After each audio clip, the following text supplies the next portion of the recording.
A Florida man deleted his half-brother on Christmas Day.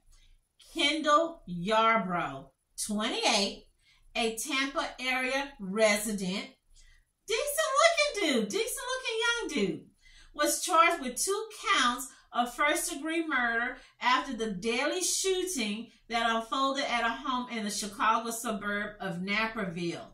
DuPage County State's Attorney Bob Burley said in a statement, on Christmas Day, James Watson lost his life after his half-brother, Kendall, allegedly shot him in the abdomen while James was looking for his cell phone. I'm like, what? This senseless act of violence will not go unpunished. This is what the Kendall Yarborough, 28, he looked younger. A Florida man now charged with killing his half-brother in DuPage County. Deputies responded to a home on Wood Court in unincorporated Naperville yesterday, and they found James Watson had been shot in the stomach. The DuPage County State's Attorney says Watson became upset when he could not find his phone and slammed a card table on the floor. And that's when Kendall Yarborough allegedly shot Watson. Yarborough had his first court appearance today. Will be back in court tomorrow. Investigators said Watson was downstairs in the home looking for his cell phone. He became upset when he couldn't find it and slammed a card table on the floor. Okay. At the time, Yarborough, who was upstairs, shot down. Wait a minute. Wait. So Watson, looking for the cell phone, downstairs, slammed a card table on the floor. Yarborough, the shooter, the younger brother, upstairs, shot down toward Watson and hit him in the stomach. Responding deputies found a 9mm, I don't know what this is, y'all, Sauer, S-A-U-E-R-P, 365 handgun and a shell casing. Family members called 911 and rendered aid to Watson.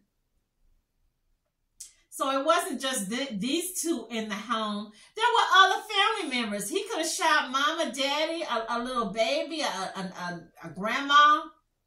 He didn't care. It is horrible that a tragedy occurred on Christmas, said DuPage County Sheriff James Mindry. It goes to show that domestic violence can occur in any home, and that's why we take domestic-related incidents seriously at the DuPage County.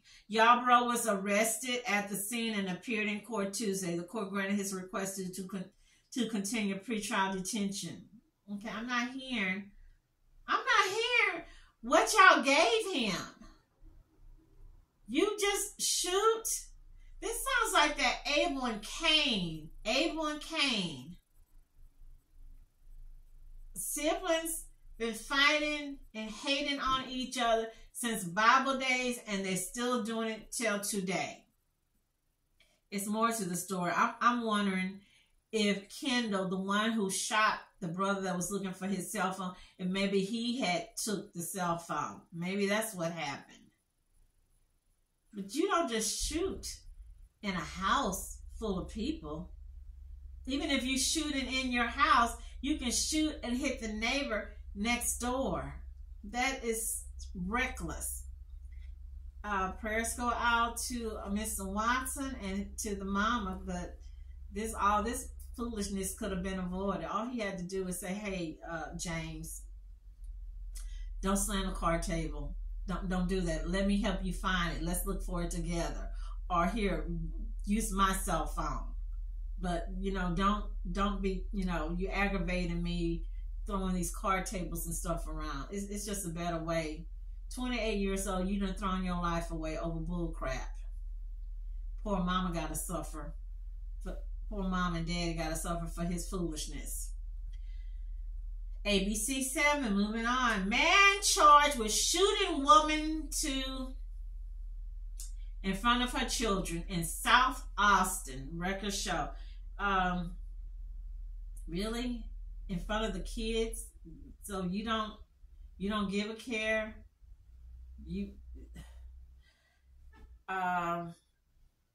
This is in Chicago as well. It used to be, it was New York, Chicago, Detroit, Los Angeles, you would see all these weird, crazy crime stories.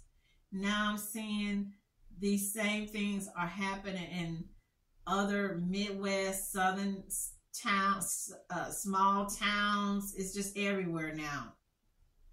A man has been charged with fatally shooting a woman who had an order of protection against him. So she had put an order of protection against this girl. Now, I'm not going there because they're an interracial couple, or maybe I am going there because there's an interracial jungle fever couple. I don't know. So, in front of her children on the west side early this month, Kenneth Brown, 44, was arrested on Friday and charged with first-degree murder in connection with the December 13th shooting. Mother. Police believe 44-year-old Kenneth Brown killed 34-year-old Maria Roque on December 13th. Crime Stoppers will be in the neighborhood today, hoping to find someone who has any more information. Mother who was murdered last week in the Austin neighborhood. Maria Roque was shot several times outside a home on North Long Avenue, and tonight we spoke to her twin brother about her murder and the investigation. I'm feeling hurt and broken, like heartbroken. Because, you know, I love the person I call every day. Roque, who was 34, leaves behind 2 children, a son and a daughter. Like, no, there was no one who would hate someone like how she was, because she was always lovely. She would always help other people, make sure, you know, like, she would give so much. All I can say, as women, now I'm going to sound like real old-fashioned-y, you know, like real old-fashioned-y, the way my mom used to say. You got babies, kids, little children you still trying to raise. You don't need to be bringing men in the home. You don't need to be out there looking for dates on the computer, hooking up. You need to put your kids first. You don't need to be out there trying to, you know, get dates, be in the clubs, whatnot. Put your children first. If it's meant to be, it's meant to be. That man upstairs, he's gonna come to you or show you in a dream or a vision that this man is for you, or this is a man that that has been ordained to be for you. So here it says she got 2 kids, 8 and 14, witnessed their mother take her last breath. One in the car and one he heard the shot and see his own mom on the stairs trying to breathe.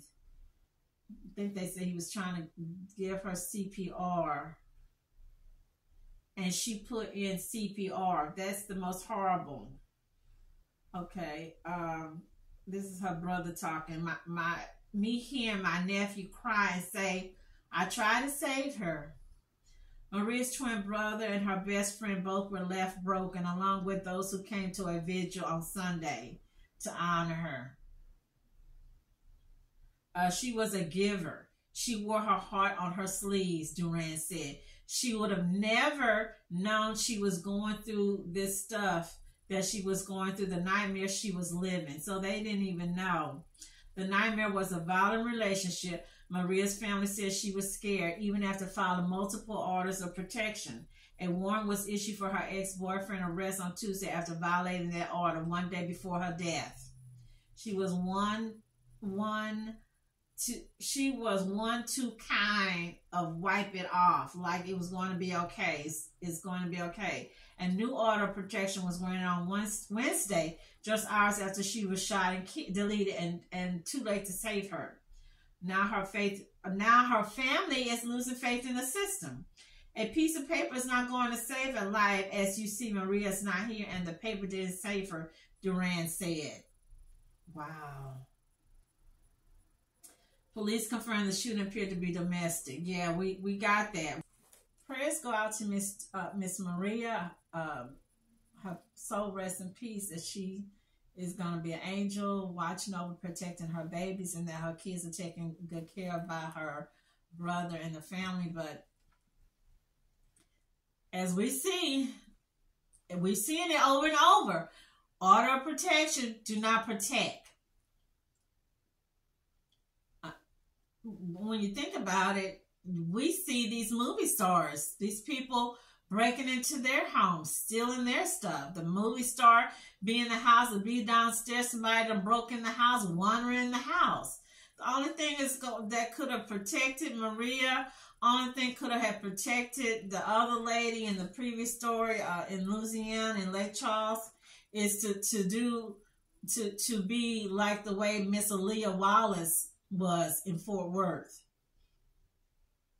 Or like, I mean, I'm not supporting the NRA, okay, but like they were saying, Mama Bear, the only thing that's going to protect y'all, keep y'all from being a victim, is to have it lock and loaded.